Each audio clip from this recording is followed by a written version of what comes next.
ప్రభావం కొనసాగుతోంది. అంతర్వే దగ్గర తీరం దాటినప్పటికీ రానున్న 2 రోజుల పాటు భారీ నుంచి అతి భారీ వర్షాలు పడే అవకాశం ఉంది. ఇప్పటికే జిల్లాలోని అరటి, వరి పంటలు పాడైపోయాయి. పలు చోట్ల భారీగా వరద నీరు చేరింది.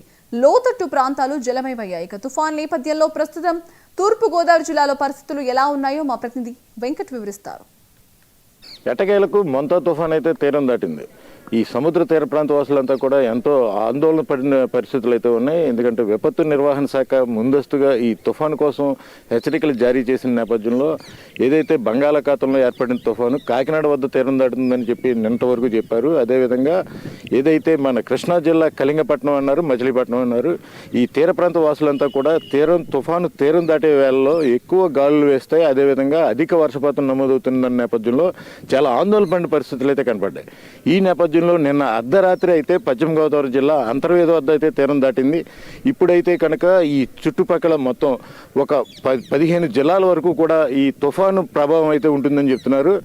రెండు రోజులుగా రానున్న 2 రోజుల్లో అత్యధిక వర్షపాతం నమోదయ్యే పరిస్థితులు కూడా ఉన్నాయని చెప్తున్న నేపథ్యంలో ఆంధ్రప్రదేశ్ ప్రభుత్వం ఏదైతే 2014, 2018 అదేవిధంగా 96లో కూడా ఏదైతే తుఫానులు వచ్చినాయో ఈ తుఫానులు కలగజేసిన నష్టాన్ని అధిగమించేందుకు ముందస్తు జాగ్రత్త చర్యలు అయితే కనుక చాలా పటిష్టంగా తీసుకుందని చెప్పొచ్చు.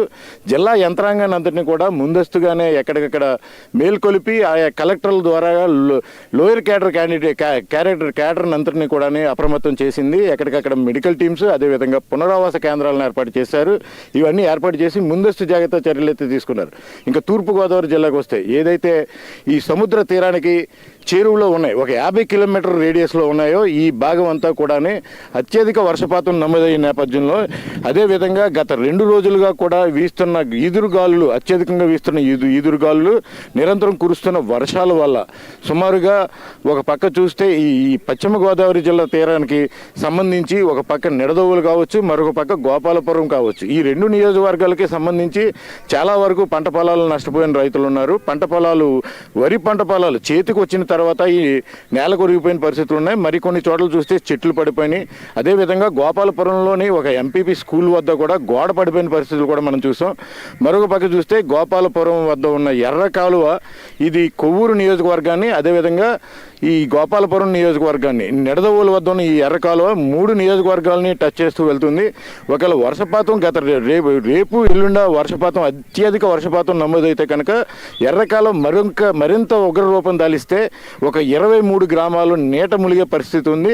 వీళ్ళందరినీ, ఈ లోతట్టు ప్రాంత వాసులందరినీ కూడా సురక్షిత ప్రాంతాలకు చేర్చేందుకు గాను ప్రస్తుతం మన రాష్ట్ర పర్యాటక శాఖ మంత్రి కందుల దుర్గేష్ అయితే ఎప్పటికప్పుడు అక్కడ పరిస్థితులను సమీక్షిస్తూ అక్కడే ఉంటున్నారు. అక్కడ రివ్యూ మీటింగ్లు పెడుతూ వాళ్ళందరినీ కూడా అప్రమత్తం చేసి ప్రతి మండలానికి కూడా ఒక రిహాబిటేషన్ సెంటర్ని పెట్టారు. ఈ పల్ల ప్రాంత వాసులందరినీ కూడా అక్కడికి తరలించడం జరుగుతుంది. మరొక పక్క గోపాలపురం చూస్తే కనుక ఇప్పటికే ఒక 3600 ఎకరాల వరకు ఈ వరి పంట పొలాలంతా కూడా నేలకు ఒరిగిన పరిస్థితులు ఉన్నాయి. మరొక పక్క ఈ అరటి తోటలు, మరొక పక్క చూస్తే కనుక చెరుకు తోటలు, ఇవన్నీ కూడా నేలకు ఒరిగి పూర్తిగా నష్టపోయిన రైతులు ఉన్నారు. ఇప్పటికీ అక్కడ నష్టాన్ని అంచనా వేశారు. మరొక పక్క ఈ కాకినాడ తీర ప్రాంతానికి చేరువలో ఉన్న అనపత్తి నియోజకవర్గం ఉంది. అనపత్తి నియోజకవర్గంలో మొన్నటికే ఒక 4000 ఎకరాల వరకు సుమారు మొత్తం వరి చేలన్నీ కూడా నష్టపోయిన రైతులు గగ్గులు పెడుతున్న పరిస్థితులు అయితే కనపడ్డాయి. అక్కడ కూడా ఈ వ్యవసాయ అధికారులు పూర్తిగా అంచనా వేశారు. వీళ్ళకి నష్టపరిహారం అందించే విధంగా కూడా పూర్తిగా చర్యలు తీసుకుంటున్న పరిస్థితులు ఉన్నాయి.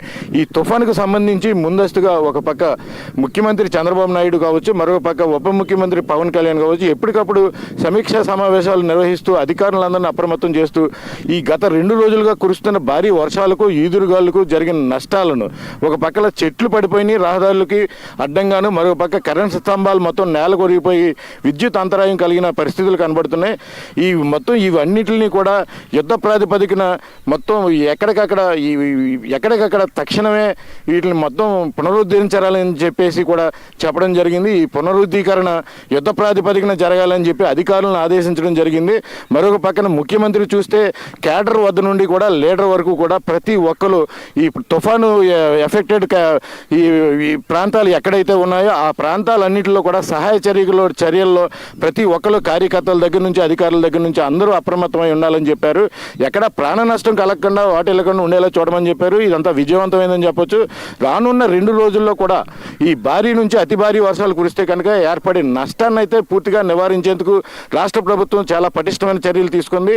ఈ చాలా ముందు జరిగిన గతంలో ఏర్పడిన తుఫాను వల్ల ఏర్పడిన నష్టాన్ని అధిగమించి ఇప్పుడైతే కనుక విజయవంతంగా తుఫాను ఎదుర్కొంది ఆంధ్రప్రదేశ్ ప్రభుత్వం చెప్పొచ్చు. కెమెరామెన్ నానితో